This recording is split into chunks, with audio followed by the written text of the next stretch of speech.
রাতের অন্ধকার হঠাৎ করে আগুনের লেলিহান শিখা আকাশ ছুঁয়ে ফেলছে। মুদির ছোট্ট দোকানটা পুরো আগুনে জ্বলছে। হায় আল্লাহ, আমার এত বছরের পরিশ্রম সব আগুনে পুড়ে শেষ হয়ে যাচ্ছে। কেউ পানি আনো, পানি আনো, আমার দোকান পুড়ে গেল। প্লিজ কেউ বাঁচাও, আমার সব শেষ হয়ে গেল। লোকজন দৌড়ে এসে জড়ো হলো। কেউ এক মুহূর্ত দেরি না করে বালতি হাতে নিয়ে পানি আনতে ছুটে গেল। একজন দুজন করে সবাই মিলে আগুনের দিকে পানি ছুটতে লাগলো। কেউ কুয়া থেকে পানি তুলছে, কেউ পাশের বাড়ি থেকে বালতি নিয়ে আসছে। চারদিকে তখন শুধু দৌড়ঝাঁপ আর চিৎকার। সবাই একসাথে চেষ্টা করছে আগুনটা নেভানোর জন্য। কাল সারা রাত তো তুমি দু চোখের পাতা এক করনি। দোকান পুড়ে গেছে, কিন্তু তুমি আছো আর আমরা একসাথে আছি। এটাই এখন সবচেয়ে বড় ধন। সব আবার ঠিক হয়ে যাবে, তুমি দেখবা। হায় আল্লাহ, দোকানটা পুড়ে গেছে। আমাদের কি হবে? আমরা এখন কিভাবে চলবো, কিভাবে খাবো, আমাদের পেট কিভাবে ভরবে? সব শেষ হয়ে গেল মনে হচ্ছে। আমি এখন কি করব? ওসব পরে দেখা যাবে। এখন তুমি বাসায় চলো। এসব চিন্তা তোমাকে করতে হবে না। দেখবা ওপরওয়ালা একদিন সব ঠিক করে দেবে। আমরা একসাথে আছি আর একসাথে সব পারবো। চিন্তা কইরো না ভাই, আমরা তোমার পাশে আছি। আজ সব শেষ মনে হলেও কাল নতুন সকাল আসবে। আমরা সবাই মিলে সাহায্য করব। উপরওয়ালা দেখছেন, ধৈর্য ধরো, সব ঠিক হয়ে যাবে। এখন তুমি বাসায় যাও। এভাবে থাকলে পরে আবার অন্য সমস্যা হয়ে যাবে। নিজেকে শক্ত করো। যাও, বাসায় যাও ভাই। ওঠো, বাসায় যাই। এসব নিয়ে নিজের কষ্ট করো না। আমরা একসাথে আছি, সব ঠিক হয়ে যাবে।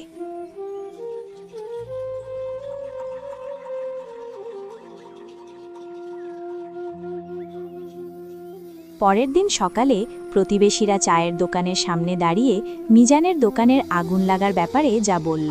আহারে, মিজান ভাইটার অবস্থা দেখছোস? কাল রাতেই সব শেষ। একদম পথে বসে গেল মানুষটা। আল্লাহ এমন বিপদ কারোর ওপর না দিক।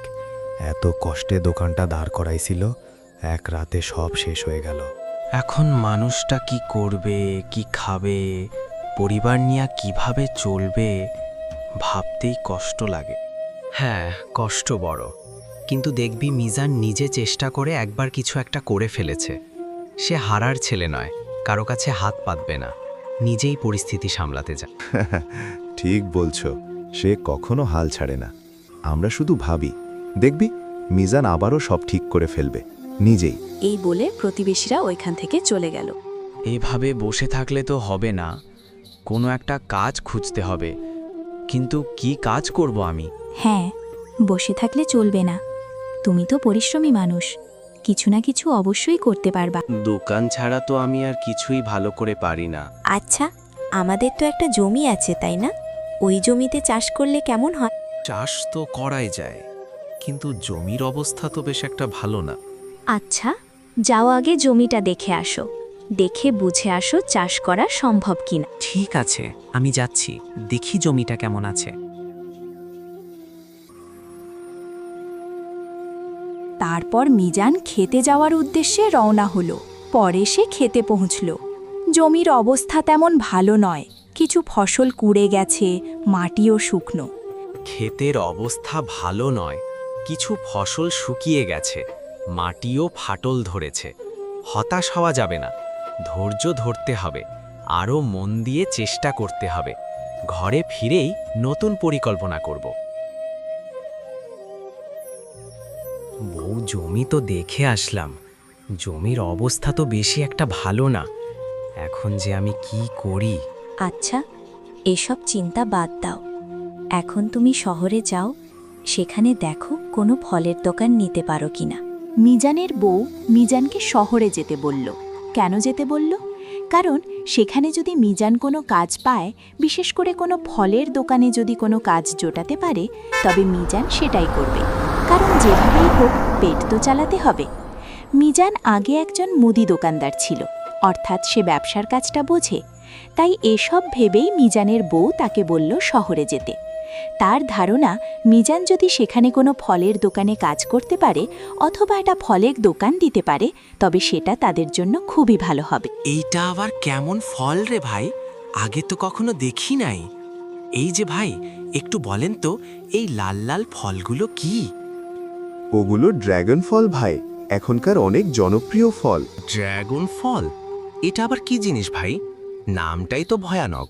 ভয়ের কিছু নাই, এই ফলটা খুবই উপকারী। ভেতরে সাদা বা লাল অংশ থাকে, ছোট ছোট বীজ। খেতে অনেক মিষ্টি আর স্বাস্থ্যের জন্যও ভালো। এই জন্যই এখন সবাই এই ফল কিনতেছে। আচ্ছা ভাই, দেখি তো মানুষ তো অনেক কিনতেছে। এই ফল কি সত্যি এত ভালো চলে? শুধু ভালো না ভাই, অনেক ভালো চলে। সারা দিনই কাস্টমার থাকে। এই ফল এখন শহরে খুব চাহিদা। তাহলে তো ব্যবসা করলে ভালোই হবে। লাভ কেমন হয় এই ফলে? এই ফলে লাভ অনেক ভাই। এক একটা ফল প্রায় 1 কেজির মতো হয়, আর বাজারে বিক্রি হয় প্রায় 300 টাকা কেজি। ভাবেন তো, একটা গাছে অনেক ফল ধরে, আর দামও ভালো, তাই লাভও ভালো। ওইটা তো দারুণ কথা। এইটা করলে তো আমার সংসারটা ভালোভাবে চলতে পারে। আর শুনেন ভাই, আপনি যদি এই ব্যবসা শুরু করতে চান, ওই যে আমার ছেলে বসে আছে, সে ড্রাগন ফলের চারা বিক্রি করে। আপনি চাইলে কয়েকটা চারা নিয়ে যেতে পারেন। সত্যি ভাই? তাহলে তো আমার জন্য ভালো সুযোগ। আমি এখনই গিয়ে দেখি। ব্যবসায়ীর সাথে লেনদেন শেষ করে মিজান বেশ আশাবাদী মনে চারাগুলো গুছিয়ে নিল। এরপর শহরের ব্যস্ততা কাটিয়ে সে সযত্নে ড্র্যাগন ফলের চারাগুলো নিয়ে নিজের বাসায় ফিরে গেল। শোনো, আজ শহরে আমি একটা নতুন ফল দেখলাম, নাম ড্র্যাগন ফল। দেখতে লাল, ভিতরে মিষ্টি আর ছোট্ট বীজ। লোকজন অনেক কিনছে আর দামও ভালো। এই ফল আমাদের গ্রামে আগে কেউ খায়নি। আমি ভাবলাম একটু চারা নিয়ে আসি, গ্রামে চাষ শুরু করি। হয়তো এটাই আমাদের জন্য লাভের সুযোগ হতে পারে। ড্রাগন ফল আমাদের গ্রামে আগে কেউ খায়নি, নামটা অদ্ভুত, কিন্তু যদি চাহিদা আর লাভ ভালো হয় তাহলে চেষ্টা করো। এরপর মিজান আর মিজানের বউ অনেক কষ্ট করে জমিতে ড্রাগন ফলের গাছ লাগায়। মিজান আর মিজানের বউ অনেক কঠোর পরিশ্রম করার পর যখন খেতে ফলন ধরে তখন এগুলো আর বাজারে নিয়ে গিয়ে বিক্রি করতে হয় না। ড্রাগন ফল গ্রামের মধ্যে প্রথম আসায় সবাই হাউফাউ করে, কে কি করতেছে। কেউ কেউ বাগানের ভেতরে গিয়ে দেখে, কেউ অবাক হয়ে শুধু তাকিয়ে থাকে। তারপর মিজান ক্ষেতের পাশে একটা টেবিল ফালিয়ে বসে সেখানেই বিক্রি করা শুরু করে। লোকজন খেতে বসেই ড্রাগন ফল কিনতে শুরু করে।